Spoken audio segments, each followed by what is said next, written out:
ఓం శ్రీ మాత్రే నమః. వసంతకాలం రాకను చాటి చెప్పే రంగుల పండుగ హోలీ. జాతి కుల మత భేదాలు మరచి అందరూ రంగుల్లో మునిగిపోయే ఈ పండుగ వెనుక ఎన్నో ఆధ్యాత్మిక, సామాజిక మరియు ఆరోగ్య రహస్యాలు దాగి ఉన్నాయి. అయితే 2026 మార్చి 3న హోలీ పండుగ రోజే చంద్రగ్రహణం రావడం వల్ల ప్రజల్లో చాలా అయోమయం నెలకొంది.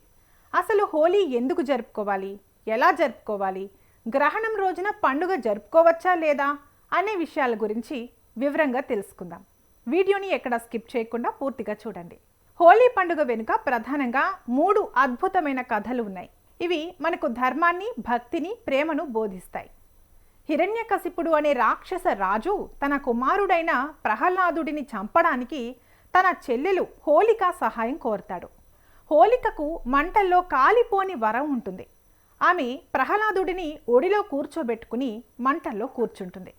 కానీ విష్ణుమాయ వల్ల ప్రహ్లాదుడు రక్షించబడతాడు.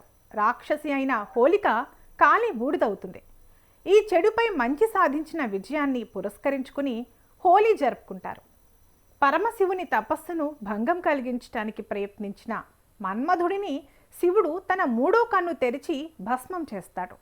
ఆ తర్వాత రతీదేవి కోరిక మేరకు మన్మధుడిని మళ్ళీ బ్రతికిస్తాడు. ఈ సంఘటన కూడా ఫాల్గుణ పూర్ణిమ నాడే జరిగినట్లు చెబుతారు.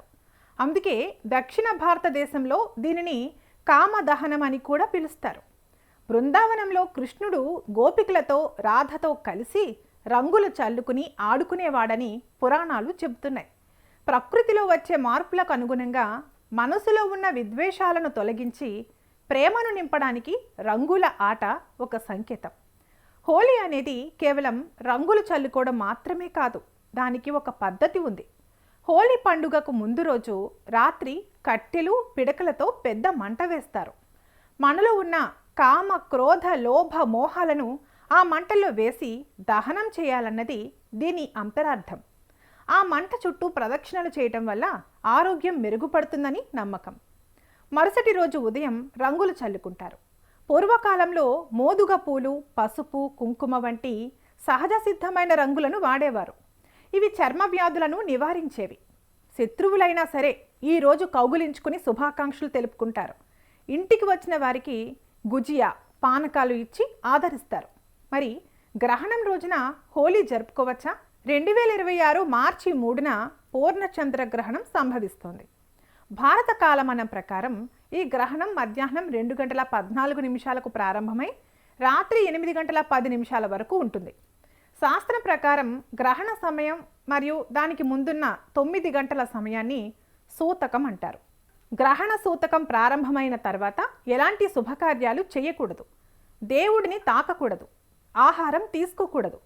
మార్చి 3న ఉదయం నుండే సూతకం ప్రభావం ఉంటుంది కాబట్టి ఆ రోజున దేవాలయాలు మూసివేస్తారు. హోలీ రంగుల ఆట అనేది ఒక సామాజిక ఉత్సవం. శాస్త్రం ప్రకారం గ్రహణ సమయంలో నీటిని బయట చల్లుకోవడం, నలుగురితో కలిసి తిరగడం నిషిద్ధం. కాబట్టి మార్చి 3వ తేదీన మధ్యాహ్నం తర్వాత రంగులు ఆడుకోవడం ఏమాత్రం శ్రేయస్కరం కాదు.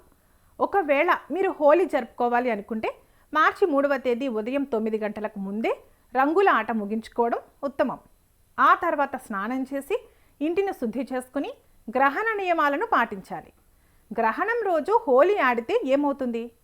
గ్రహణ సమయంలో వాతావరణంలో ప్రతికూల కిరణాలు ఎక్కువగా ఉంటాయి. రంగుల ఆటలో మనం నీటిని వాడతాం. గ్రహణ సమయంలో బయట ఉండే నీరు త్వరగా కలుషితమవుతుంది. ఆ నీరు మన శరీరంపై పడితే చర్మ సమస్యలు రావడమే కాకుండా మానసిక ఒత్తిడి పెరిగే అవకాశం ఉంది.